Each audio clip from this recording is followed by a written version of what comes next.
皆さん、ごきげんよう。上川かおりんです。ヤフー知恵袋を見ていたら、下記の質問がありました。今回は、こちらの質問にお答えしたいと思います。それでは、早速行ってみましょう。質問1、iPod に接続されているかわかりません。接続のやり方を教えてください。2021年7月11日。質問2、IPv4 接続が PPPoE 接続です。IPv4 接続を iPod+IPv4 over IPv6 にすることによって、IPv4 接続の速度が向上する可能性がありますと言われたのですが、どうすれば iPod+IPv4 over IPv6 という接続方法にすることができますか。2021年4月10日。質問3、現在接続確認したところ IPv4 が PPPoE 方式で IPv6 が iPoE 方式になってるんですが、IPv4 も iPoE 方式にできますか。プロバイダーは OCN です。2021年10月19日ということなんですが、実は私もドコモ光回線で、プロバイダーは OCN です。なので、この iPoE 接続方式が気になっていました。まず簡単に iPoE 方式について説明しますと、iPoE は PPPoE よりも新しいインターネット通信の方法です。しかし IPv6 の通信のみに対応しているため、通信先のウェブサービスも IPv6 に対応している必要があります。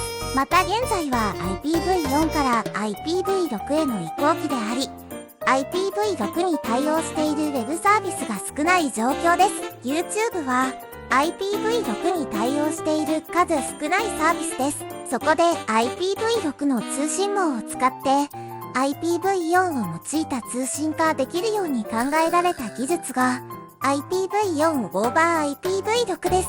IPv4 over IPv6 ではルーターで IPv4 形式のパケットを IPv6 形式に変換して通信を行います。IPv6 に見せかけた IPv4 のパケットは IPv6 通信網を抜け、通信先のウェブサービスに到達する直前で、元の IPv4 形式に再度変換されます。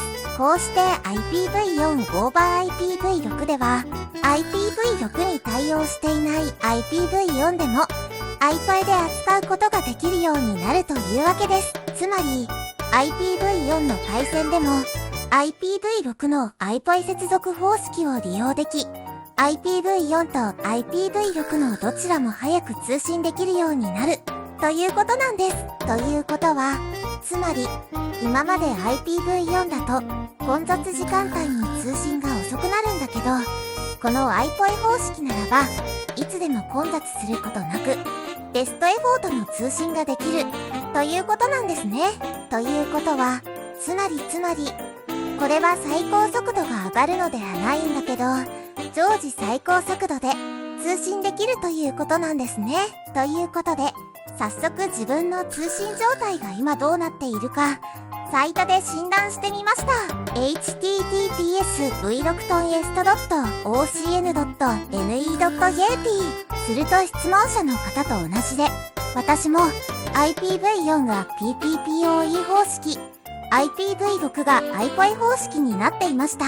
なので、IPv4 を iPoE 方式にするにどうするのと思っていろいろ調べてみたんですが、これがさっぱり要領は得ません。OCN のマイページにログオンして、ご契約者情報から iPoE の提供状況を見たんですが、iPoE は提供中になっていながら、iPoE ホームゲートウェイは未提供になっています。なんじゃこれ。よく読むと、iPoE 提供中というのは、市販のルーター使用する場合は、そのルーターを使用すれば利用可能らしい。しかし、レンタルしている iPoE ホームゲートウェイ、つまり私の RS500Ki の場合は、未提供というのは、まだ利用できない。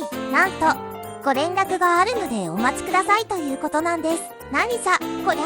つまり、NTT のレンタルルーターでは、できんのかい？リスト見ると、できるルーターの一覧に載ってるんやがな。これ、嘘ですか？まあわかりづらい。まあイライラする。何ちゅう書き方ですか。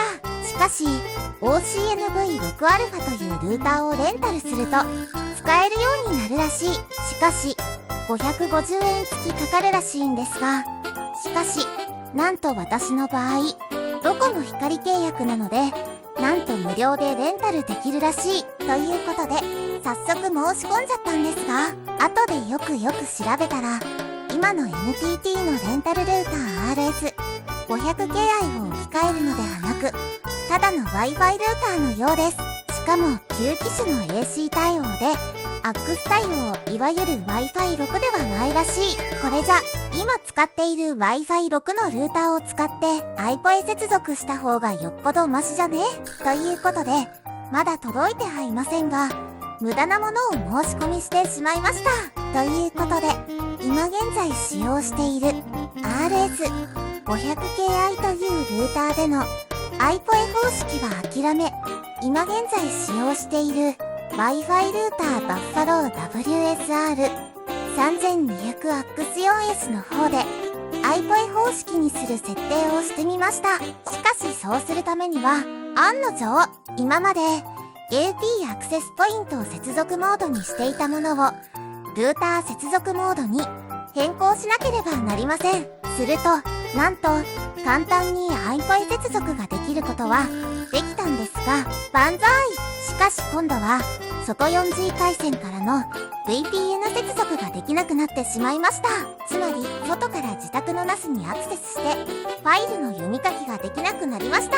どうもこれはグローバル IP アドレスを取得するような契約にしないとできないようです。もう少し調べてみますが、何やら技術上無理っぽいですね。